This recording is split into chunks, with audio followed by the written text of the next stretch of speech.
Guys আসসালামু আলাইকুম। দেখুন ডিম ভাজা করব।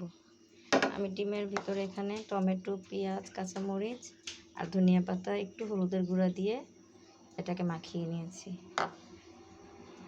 এখানে এখন ডিম ভাজা করব আমি।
এই যে আপনারা এরকম টমেটো দিয়ে ডিম ভাজা করে খেয়ে দেখবেন। সবাই এটা করে না।